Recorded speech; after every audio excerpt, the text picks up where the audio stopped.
አንቺ ሀይሚ ለምን ከብሩክ ህይወት አትወጭም? ምን አይነት እንደው ጨቅጫቃ ናት እንዴ? ልጁ ልታጋዲው እንዴ? ምን ሆነሽ ነው እንዴ? ሁሉ ጊዜ ምን ሆነሽ ነው? ወይ ፍቅረኛሽ ነው ስትባይ አይ ፍቅረኛ አይደለም ትያለሽ። ጓደኛሽ ነው ኖርማን ጓደኛሽ ከሆነ ለምን ምን አገባሽ?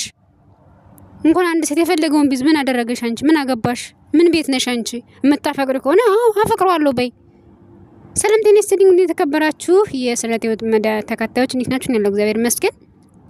እንግዲህ ዛሬም በቃ ልጅቱ ማለት ነው ልታጋድለው ነው፣ ብሩኬን ልታጋድለው ነው። አረ ለእናቱ ይኑርበት። እናቴ ምን ሆነሽ ነው አንቺ እንዴ? ምን ሆነሽ ነው አንቺ? ዝም ብለሽ ሁሉ ጊዜ ጭቅጭቅ ያምሻል እንዴ?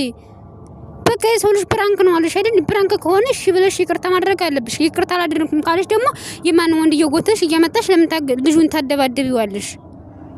ወይም አንቺ ፍቅር ካለብሽ አሁን ፍቅር አለብኝ ብለሽ ተናገሪ። ፍቅርሽን ተቀበለሽ አልተቀበለሽ ያው ልክ እንደሩታ በኮመንት ብዛት ይቀበልሻል ማለት ነው። ሲወድም እንትን ሳይልም እንጂ ለአንቺ ፍቅር ቢኖረው እስካሁን የፍቅር ጥያቄ ያቀርብልሽ ነበረ። አዎ ስራ ነው፣ ግን ደግሞ እንደዚህ ህዝቡን ማወናበድ በቃ ከናንተ ህዝቡ ምንድነው የሚማረው? ምንድነው እናንተ ገና 20 ቤት ናችሁ፣ ገና 10 ምናምን ቤት ናችሁ። ከናንተ ምንድነው እንትን የሚባለው?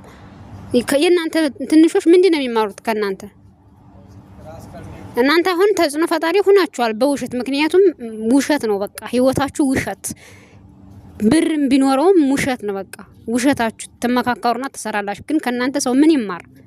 ትንሽ የራሳችሁ ህይወት እውነታ ይዛችሁ ብትመጡ ምንም ይታይላችኋል፣ ያለው ይበረከትላችኋል፣ ችግር የለውም። እናንተ ግን ብሩ ስለሚያሳሳችሁ በቃ እየዋሻችሁ እዚህ ደረሳችሁ። ግን ያም ሆኖ ግን አንቺ ልጁን አታጋዲው። አንተ ብሩኬ የምትወዳት ከሆነ የምታፈቅራት ከሆነ ፍቅርን ግለጽላት። አለዚያ ግን ኖርማል ጓደኛ ከሆነ ግን ከሴት ጋር አደረ ከወንድ ጋር አደረ። ምን አገባችሁ እናንተ? ለምንድን ነው ህዝቡ እንትን የምትሉት? ኮሜንታተሮች በቃ ግማሽ ወደ ሀይሚ ይሆናል፣ ግማሹ እኔ ጥፋተኛ ሀይሚ ናት። በቃ ነዝናዘና ሲጀምር ማለት ነው። ጨቅጫቃ ሴት በቃ ውጭለት ከህይወቱ ወጥሽ ለብቻሽ ኑሪ፣ ከሱ ውጪ በቃ ፌመስ ሆነሻል አይደል እንዴ? ውጭና ይራሽ ነው ትነዱ። ሁሉ ጊዜ ለምንድን ነው ሰላም ትነሽው እንዴ? ለምን ልጁን ሁሉ ጊዜ ሰላም ትነሽዋለሽ? ያምሻል እንዴ? ጉድ እኮ ነው። እንደዚህ እኮ አይደረግም። አይ በቃ ፍቅር ካለብሽ አሁን ፍቅር አለብኝ ምናምን በይ። አለዛ ግን ለምንድን ነው ሁሉ ጊዜ እንደዚህ የምትይው? ያምሻል እንዴ?